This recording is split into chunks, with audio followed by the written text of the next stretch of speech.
Jack the dragonblazer.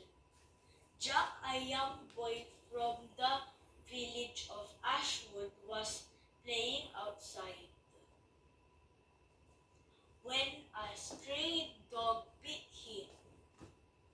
But this was no ordinary dog.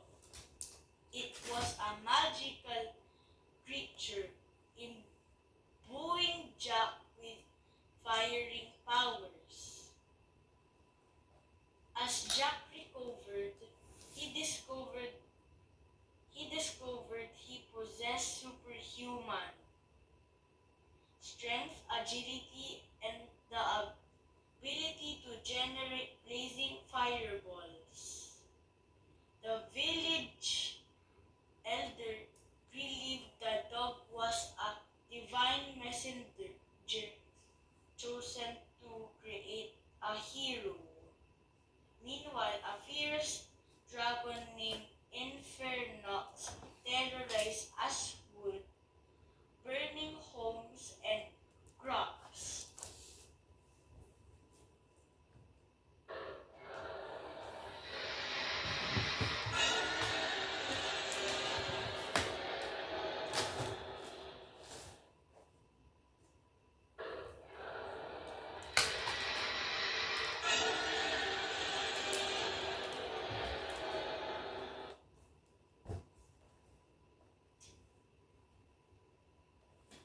The villagers cowered in fear. Jack's newfound powers ignited a burning determination to protect his home.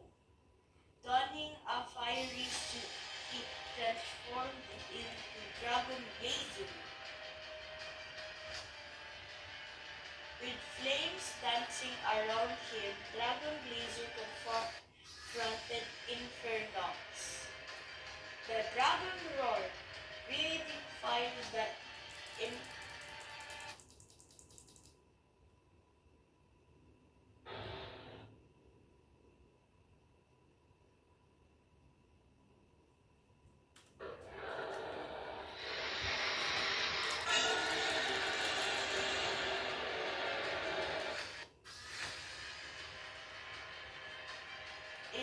and fluid the landscape.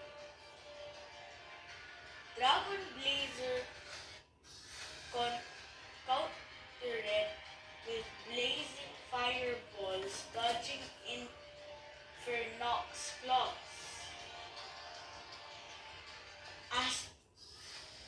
As the battle raged, Ashwood fate hanging in the balance.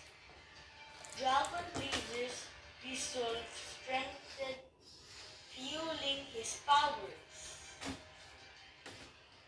With a mighty cry, Dragonblazer unleashed a colossal fire blast, defeating Infernox, the dragon.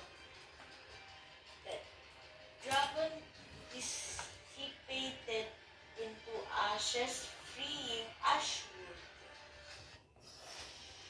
Hailed as a hero, Dragonblazer vowed to safeguard Ashwood and defend the innocent.